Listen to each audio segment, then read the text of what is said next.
today. We're staying with the summit in Washington, D.C. On the sidelines, President Barack Obama met with French President François Hollande. Both of them, based on what we know so far, discussed the deepening counterterrorism ties between them.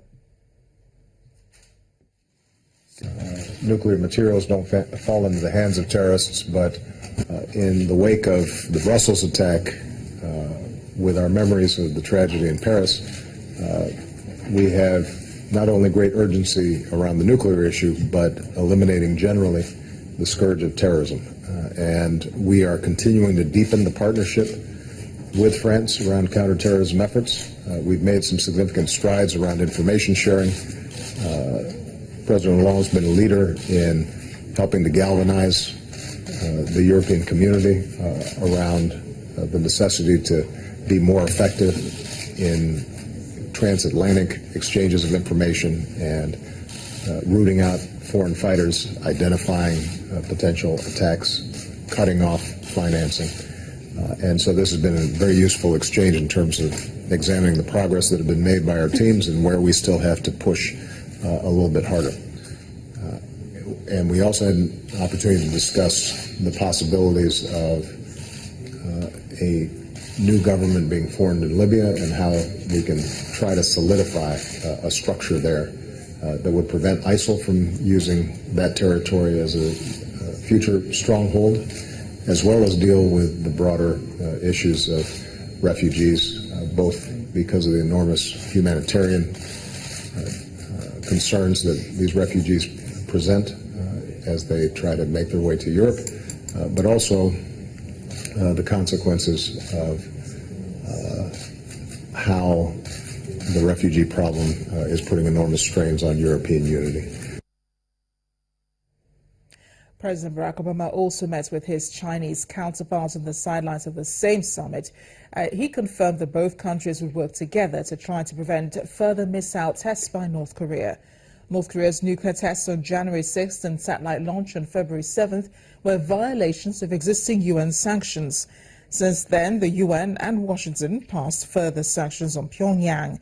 The UN's steps were drafted with support by China and reportedly came after 2 months of negotiations between Beijing and Washington. However, previous UN sanctions imposed after North Korean tests in 2006, 2009, 2013 have done little to dispel its nuclear ambitions. As a result, much of the burden of making sure the sanctions are implemented is falling on China. Joining me now in the world today from Washington, D.C. is the Voice of America's Steve Miller, who just moved back from Seoul, where he covered Asia and the Koreas. Steve, thanks for joining us on the program today.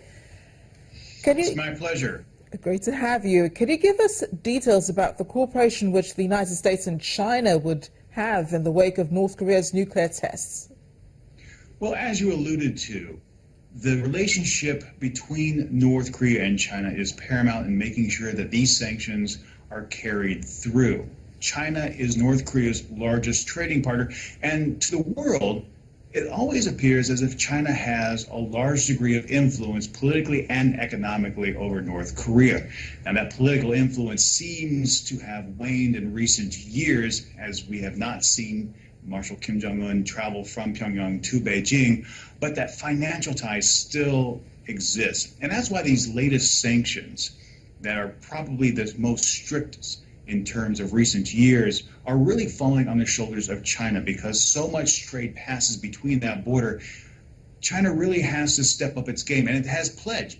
President Xi Jinping has said that it is going to do its part, as well as call on all nations to do their part in enacting these sanctions to try and curb North Korea's illicit activities. Steve, can North Korea really be curbed? Because you're having all of these sanctions from the US, from the UN, from countries around, imposing sanctions on North Korea, and yet it continues with its nuclear tests. It continues to test weapons, it continues to test missiles. Can they really be curbed, and do they really care?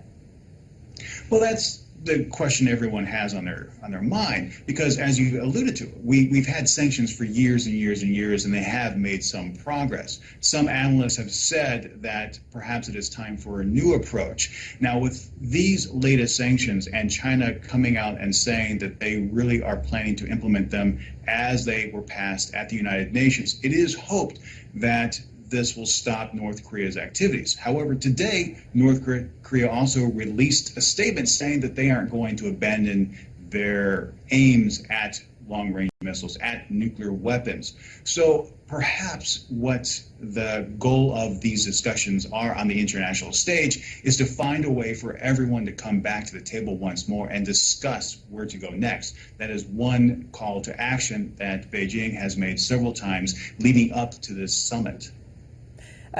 President Kim Jong-un of North Korea has threatened in the past that he will phase out the United States, also phase out China using nuclear weapons and so on. Do you see him as merely an attention seeker, or do you see him as someone who could possibly carry out threats against countries such as the U.S. and China? Well, that's a difficult question to answer. If you look at the behavior of North Korea, we see these grandiose measures. The public relations video released last week of Washington, D.C. in flames, the repeated calls to make Seoul a sea of fire. Could they do that? Probably not. However, it's very important not to immediately dismiss Kim Jong-un and North Korea, because just 5 years ago, remember, North Korea attacked a South Korean naval vessel. They shelled a civilian island. So they have attacked nearby parties and killed innocents. So while we may dismiss this as just attention-seeking behavior, there are some underlying threats that still exist. Steve, with the focus of the Nuclear Security Summit on curbing North Korea's nuclear program, as well as preventing weapons from getting into the hands of ISIS, what do you think really will come out of this meeting? Because President Barack Obama did speak earlier about nations coming together to make sure that this does not happen, and he commended some countries for the efforts that they have made, and then countries ratifying an agreement concerning nuclear activity. What could be the outcome of this meeting in Washington, and how would this really affect North Korea in the long run? Well, it really is going to come down to all countries standing by the UN resolutions and enacting their parts responsibly. I mean, this is a global effort to try and eliminate the illicit trade of goods used to create these weapons. So, as a member of the United Nations, North Korea is supposed to be abiding by these resolutions, and they aren't. So making sure that the countries that are responsible for enacting the sanctions, but also holding North Korea responsible to its international obligations, will be key. The problem in the past is that has not always happened. So being the great country that the United States is, and trying to use that influence politically to make sure other nations follow through on their international responsibilities will be key. Steve, thank you so much for joining us on The World Today. It is my pleasure. The UA's Steve Miller, just back from Seoul, where he covered Asia and the Koreas. When we come back after the break on The World Today, chances of rescuing survivors of the India flyover bridge grows slim one day after the tragedy. Join us for the latest.